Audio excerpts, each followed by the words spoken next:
Deborah Pittman. I am a clarinetist, a writer, and a ceramic artist from Brooklyn, New York.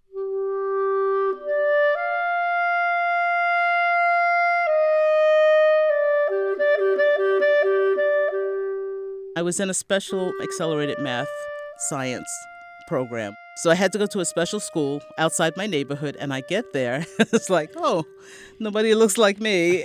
Nobody's talking to me. People were not cruel or unkind, but I was a very, very shy, withdrawn child.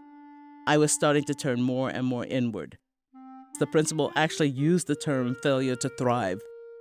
I'm thinking maybe I should run away. I don't know how I'm going to go home and tell my parents this. And then we go to seventh period, and it's music. And my teacher handed me a clarinet.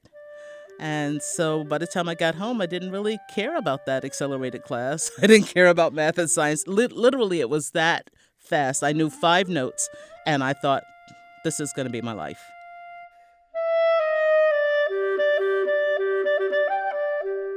Grew up always wanting to play on Broadway, and I got to Broadway, and I found it to be a really intense place, especially for somebody who looks like me.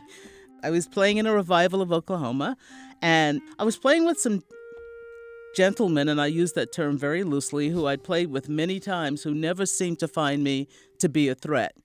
But somehow down in their venue, they were very hostile. I can't even say some of the words that these guys said to me. It was unbelievably ugly. I reached a point where I found myself very ill one morning, and the physician said to me, "This is really bad. I don't know why you haven't come in sooner." And I said, "I didn't know I was sick. I just thought I hated my job." So when the sax symphony opportunity came up, I'm on a plane.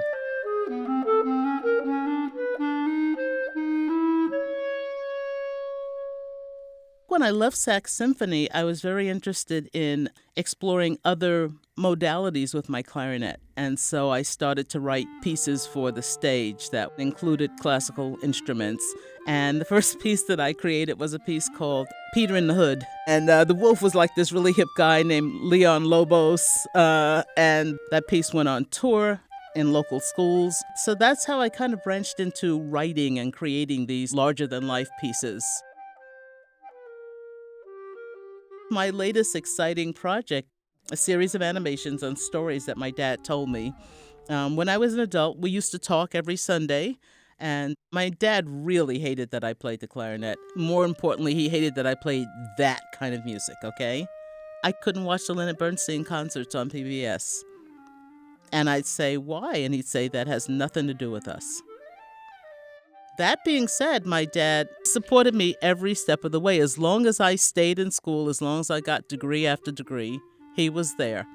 And I have this little story at the end of my father's piece.